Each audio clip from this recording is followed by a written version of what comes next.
Good morning, Tony Dottino, doing my live with Tony. It's been a fast week. It's hard to believe it's Friday. Yeah, Monday. Friday. It's April 24th as I look over at the calendar, and it's amazing to me how fast the week has gone by, and we're now into the end of April.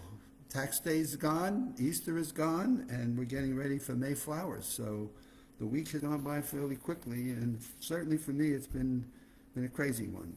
And as I had a chance to read a little bit yesterday, I got to do my laps. I'm constantly doing my swimming at least 3 or 4 days a week. Got into the local community pool here. A little chilly, but I got into the pool and I did my laps. But I then sit out and I read articles, and happened to be reading one from the spring issue, of Discover magazine. And this is it, man. It's unbelievable.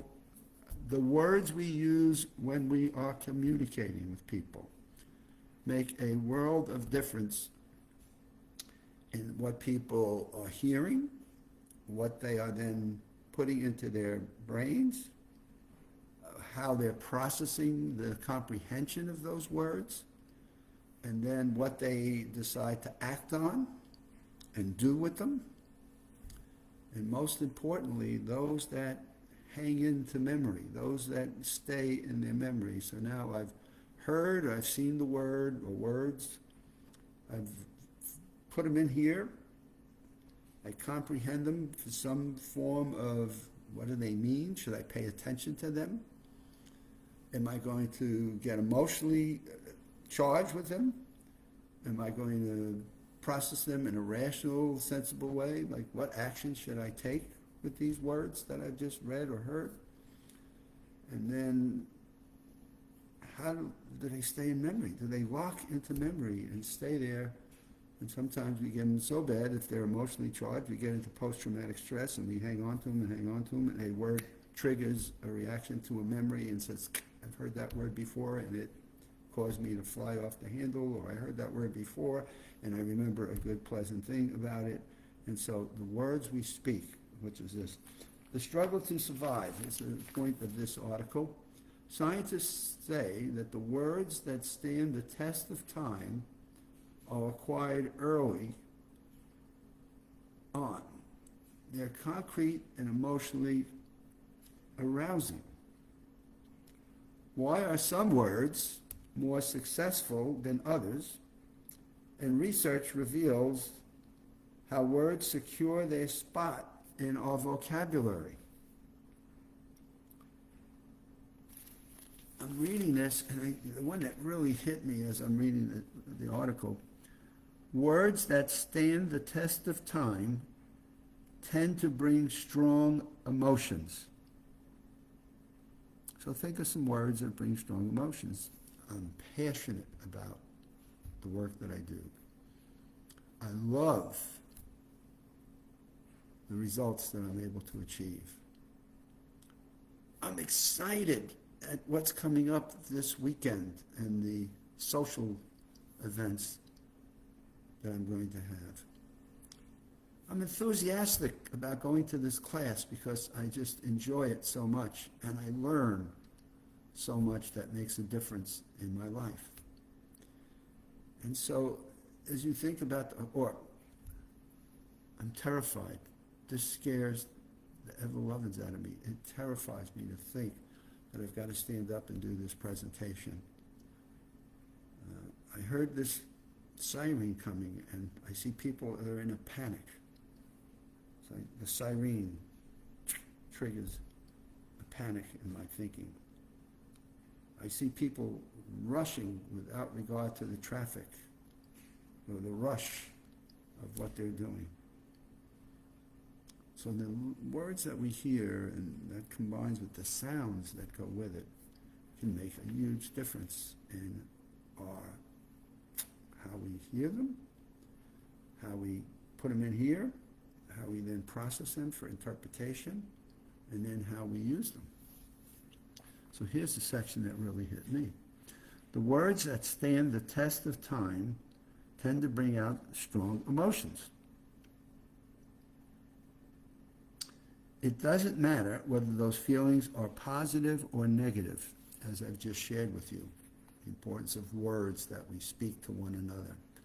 And sometimes we want to bite our tongue. Or can we take those words back that we just spoke to someone? Or can we think of different words that can inspire a group of people to get together and work as a team to act? Doesn't matter whether those feelings are positive or negative.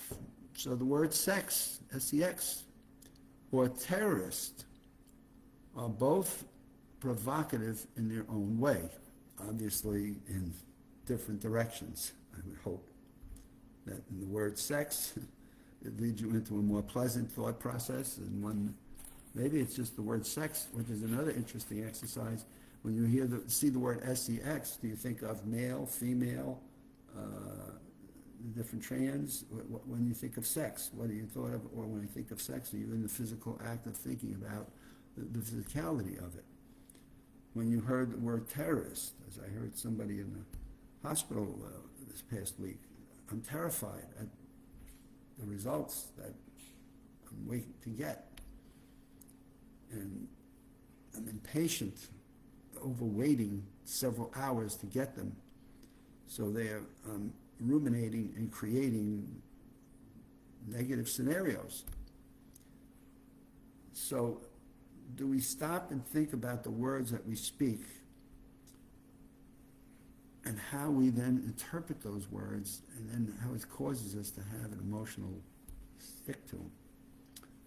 So sex and terrorists are both provocative in their own way. They jump out of us and they seize our cognitive territory by force. So again, the words that we speak, now follow what this said, they seize our cognitive territory. So they seize our rational thinking if they have any emotional charge to them. Sometimes we want them to seize our emotional thinking and yet do a positive thing, demonstrate super strength that we've never seen before. So when the adrenaline rushes and we get into the fight or flight, we want to be objective and seize the opportunity to do the best and create the best outcome.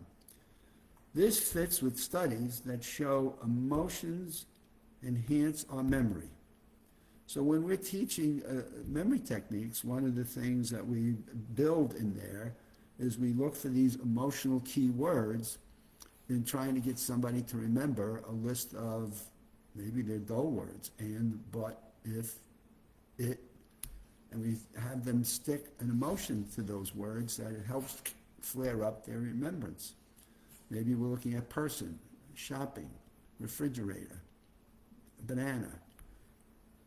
Stick in an emotional link to them.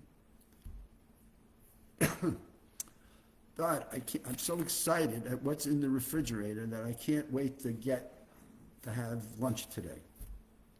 So we stuck excited to refrigerator, which then makes us, with the excitement of lunch, oh, I want to remember refrigerator. Or the taste of bananas are just so powerful when I think of the potassium and how good and how wonderful it is for my body's nutritional system. And so, oh, I'm going to need to remember buying bananas when I go to the store.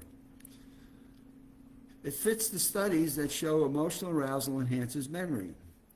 The idea is that we can't possibly remember everything, so we pay attention to and remember what is significant.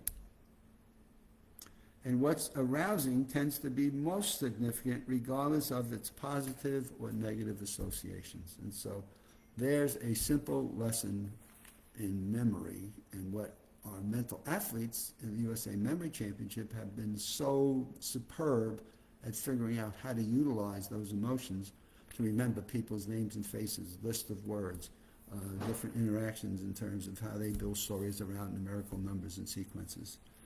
And I just thought this article, I'm going to probably pick this up again. This is a fantastic article talking about the words we use, and boy, I think we need to spend a little bit more time and focus on what are the words that we use and how are people interpreting those words from an emotional level. And it's time for the weekend. Here in the Windermere, Florida area, we're looking at 88-degree temperatures. I'm likely to be jumping into the pool over the weekend and doing some more laps, and hope you are all safe and sound, and you're watching NBA playoffs, hockey playoffs, baseball is back in season, an NFL draft, and I mean, there's lots of things to be focused on, and I hope you have a joyous one, and you're back here with me on Monday.